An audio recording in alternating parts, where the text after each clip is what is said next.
दलित आदिवासी आंदोलन किसी किसी ह्यूमन राइट्स मूवमेंट से आए हैं, हम माइनॉरिटीज स्ट्रगल से आए हैं, हम right to food, right to education, इन तमाम मूवमेंट से आए हैं। और पिछले कुछ वक्त से हमें महसूस हो रहा है कि हमें अपने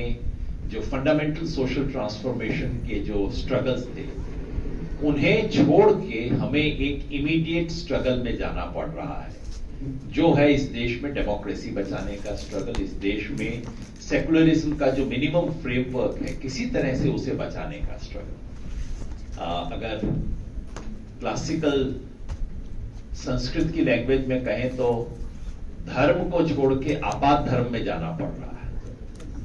कि बिल्कुल जो एक इमरजेंसी है, किसी तरह से फायर फाइटिंग इमरजेंसी, उसमें हम लग रहे हैं। और हम सब अक्सर सोचते हैं कि कब ये चीज हो जाएगी और कब हम वापस जिन कामों के लिए चले थे घर से उन काम पे दोबारा लगेंगे।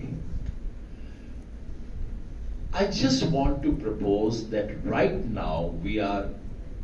at the cusp of a very rare historic window.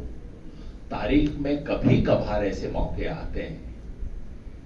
जब आप वो काम कर सकते हैं जो हम शायद अगले 2-3 साल में कर सकते हैं, और वो ये है कि अब जबकि हमें थोड़ा सा पांव रखने की जगह मिली है 24 इलेक्शंस के बाद, सांस लेने की फुर्सत मिली है, जीत नहीं हुई है लेकिन जीत के लिए लड़ने की गुंजाइश बनी है। ऐसे में एक बहुत ही रेयर हिस्टोरिक अपॉर्चुनिटी है, और वो अपॉर्चुनिटी ये है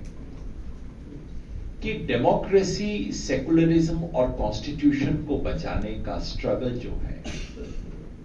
वो फंडामेंटल सोशल ट्रांसफॉर्मेशन के स्ट्रगल के साथ ही हो सकता है। मतलब कि पहले हम जो सोच रहे थे कि हमें दो अलग अलग स्ट्रगल हैं, पहले एक के लिए निकले थे, रास्ते में दूसरा स्ट्रगल ज्यादा इंपॉर्टेंट हो गया, सब कुछ छोड़ के इस पे लगना पड़ा। अब इसको सुलझाएंगे तो वापस दूसरे स्ट्रगल पे जाएंगे, मगर वो सिचुएशन अब नहीं है।